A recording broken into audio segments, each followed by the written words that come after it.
ನಮಸ್ಕಾರ, ನಾನು ನಿಮ್ಮ ವಿಜಯ ರಾಘವೇಂದ್ರ ಮಾತಾಡ್ತಾ ಇದ್ದೀನಿ.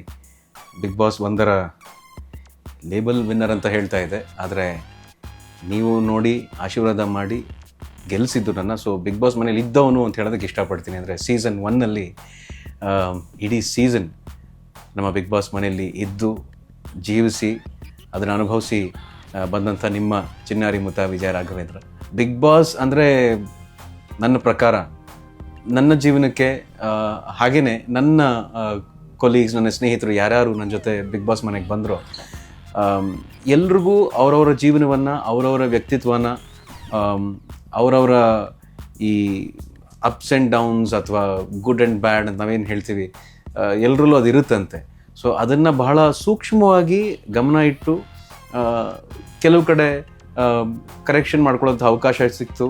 ಆಮೇಲೆ ಬಹಳ ಮುಖ್ಯವಾಗಿ ನಮ್ಮ ಸುದೀಪಣ್ಣ ಪ್ರತಿ ವಾರ ಬಂದು ಒಂದು ರೀತಿ ಒಂದು ಮಾರ್ಗದರ್ಶಿಯಾಗಿ ಒಂದು ರೀತಿ ಬೆಳಕು ತರಹ ಎಲ್ರಿಗೂ ಅವರವರ ಒಳ್ಳೆಯದನ್ನು ಎತ್ತಿ ತೋರಿಸ್ತಾ ಇದ್ರು, ಅವರವ್ರ ತಪ್ಪುಗಳನ್ನು ಹಾಗೆ ಪಾಯಿಂಟ್ ಔಟ್ ಮಾಡಿ ತೋರಿಸಿ ಇಲ್ಲಿ ಕರೆಕ್ಟ್ ಮಾಡ್ಕೋಬೋದು ಅಂತ ಹೇಳ್ತಾ ಇದ್ರು. ಹಾಗೆ ನನಗೆ ಒಂದು ಜೀವನದ ಬಹಳ ಸುದೀರ್ಘ ಅನುಭವ, ಹೆಚ್ಚು ಕಡಿಮೆ 100 ದಿನಗಳ ಕಾಲ ನಾನು ಬಿಗ್ ಬಾಸಲ್ಲಿ ನಾನು ಅನುಭವಿಸಿದ್ದೀನಿ.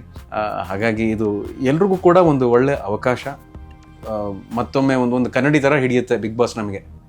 ಸೊ ಹಾಗಾಗಿ ಆ ಕನ್ನಡಿನ ನೋಡ್ಕೊಳ್ಳೋವಂಥ ಅವಕಾಶ ಬಿಗ್ ಬಾಸ್ ಅಂತ ಯಾವಾಗಲೂ ನಾನು ಹೇಳ್ಕೊಳ್ಳೋದಕ್ಕೆ ಇಷ್ಟಪಡ್ತೀನಿ. ಹಾಗೆಯೇ ಈಗ ಮುಂಬರ್ತಾ ಇರುವಂಥ ಬಿಗ್ ಬಾಸ್ ಸೀಸನ್ 11 ಒಳಗೆ ಹೋಗ್ತಾ ಇರೋವಂಥ ಅಷ್ಟೂ ಜನರಿಗೆ ನಾನು ಶುಭವನ್ನು ಹಾರೈಸ್ತೀನಿ. ಸುದೀಪ್ ಅಣ್ಣಂಗೆ ನಾನು ವಿಶೇಷವಾಗಿ ಶುಭವನ್ನು ಹಾರೈಸ್ತೀನಿ. 1 ದಶಕ ಮುಗಿಸಿ ಹೊಸ ಅಧ್ಯಾಯವನ್ನು ಶುರು ಮಾಡ್ತಾ ಇದ್ದಾರೆ. I wish you all the best.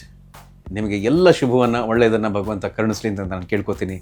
All the best Bigg Boss season 11.